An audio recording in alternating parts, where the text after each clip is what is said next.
Hi YouTubers and subscribers, and welcome to my off-grid kitchen again. Guess what we are doing? We are canning some chicken. You saw us from the very beginning when we got our meat birds, and they're really tiny, and now they're really big, and we've been processing them and sharing that with you.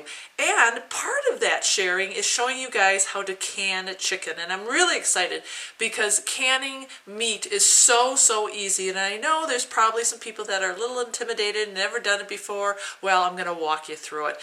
This is the other thing. If you don't have an opportunity to raise meat birds at this point, still watch.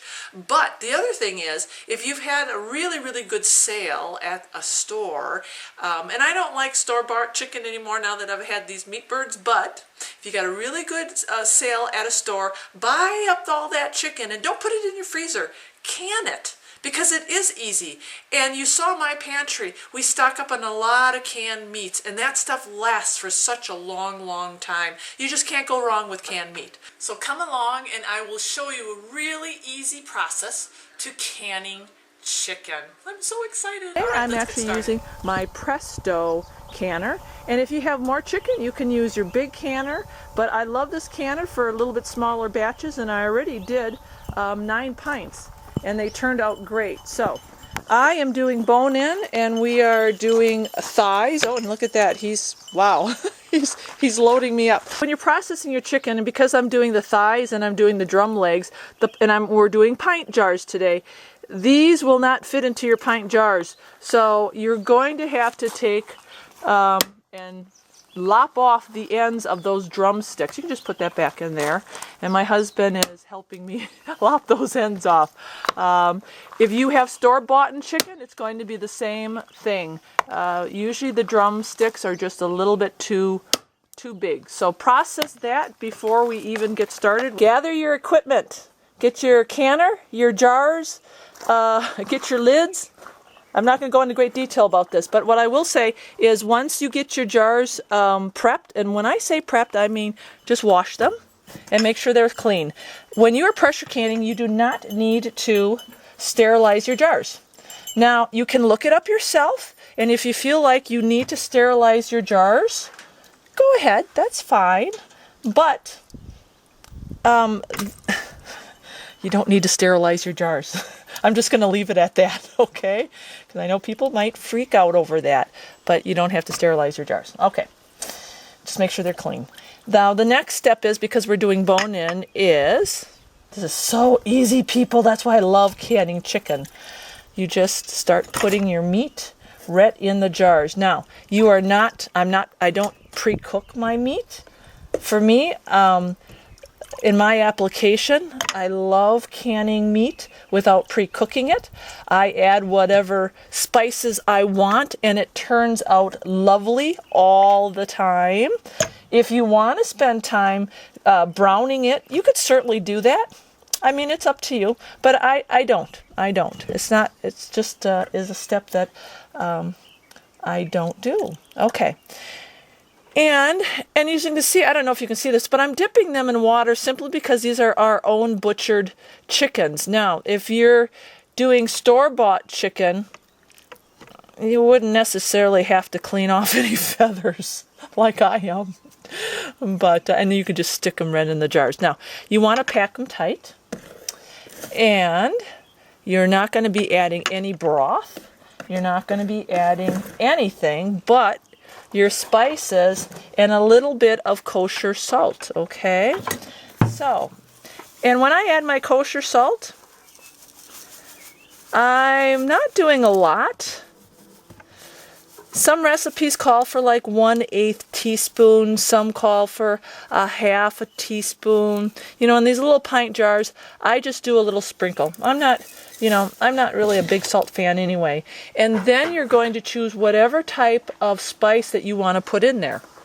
Okay, I'm just doing a little Italian in there. You can be creative, whatever you want. But look at how easy this is. I love this recipe.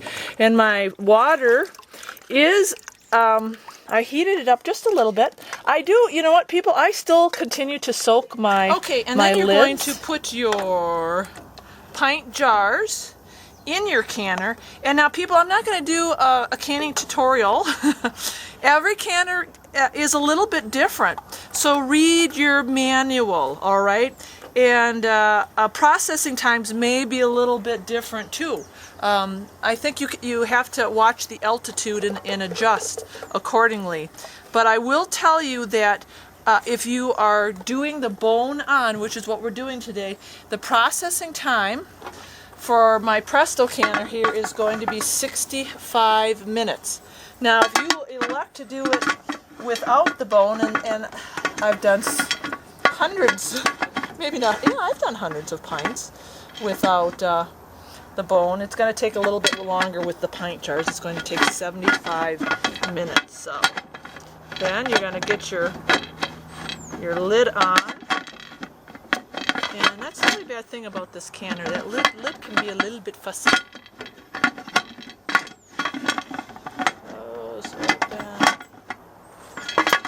Okay, so I got the lid on. So as you can see, this is like real action all the time. Real life, people, no hype.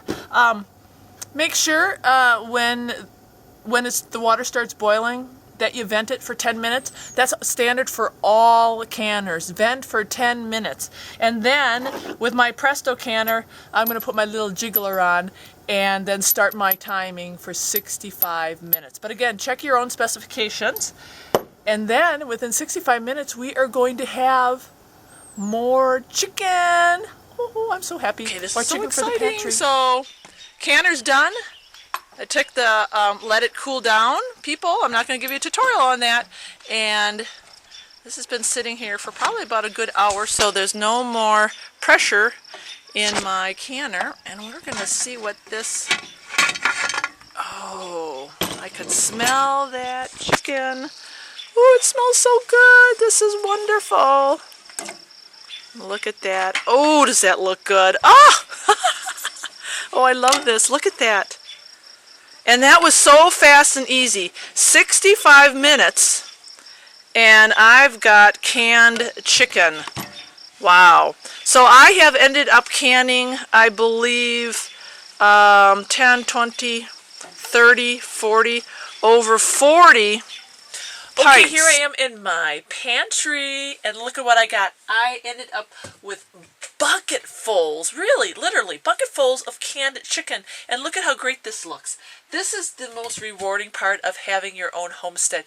You get to control your own food, from raising it, to canning it, to putting it in your pantry for long-term storage. It's so cool.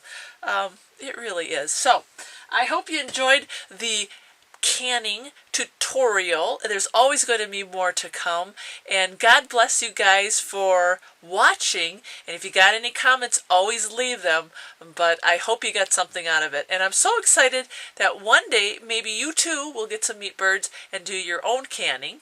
And if not, remember, go to that big sale and stock up and start canning.